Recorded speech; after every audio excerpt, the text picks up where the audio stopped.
Bismillahirrahmanirrahim. 5. mesele. Gençlik rehberinde izah edildiği gibi, gençlik hiç şüphe yok ki gidecek.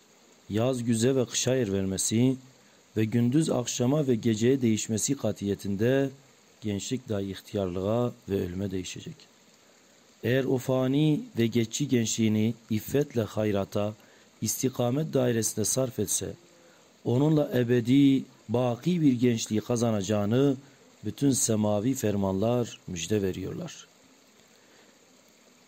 Eğer sefaate sarf etse, nasıl ki bir dakika hiddet yüzünden bir katil milyonlar dakika hapis cezasını çektirir, öyle de gayrimeşru dairedeki gençlik keyifleri ve lezzetleri ahiret mesuliyetinden ve kabir azabından ve zevalinden gelen teessüflerden ve günahlardan ve dünyevi mücazatlarından başka aynı lezzet içinde o lezzetten ziyade elemler olduğunu aklı başında her genç tecrübeyle tasdik eder.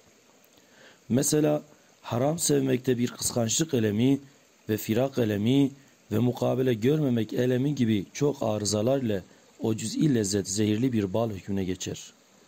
Ve o gençliğin suistimaliyle gelen hastalıkla hastanelere ve taşkınlıklarla hapishanelere ve kalp ve ruhun gıdasızlık ve vazifesizliğinden neşeden sıkıntılarla meyhanelere, sefahathanelere veya mezaristana düşeceklerini bilmek istersen git, hastanelerden ve hapishanelerden ve meyhanelerden ve kabristandan sor.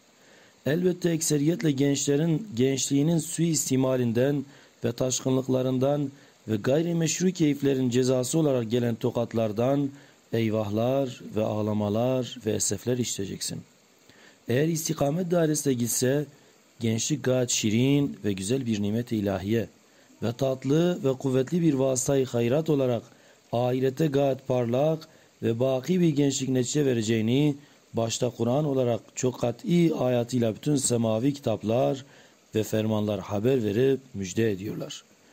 Madem hakikat budur ve madem helal dairesi keyfe kafidir ve madem haram dairesindeki bir saat lezzet bazen 1 sene ve 10 sene hapis cezasını çektirir, elbette gençlik nimetine bir şükür olarak o tatlı nimeti iffette, istikamette, hayrata sarf etmek lazım ve elzemdir.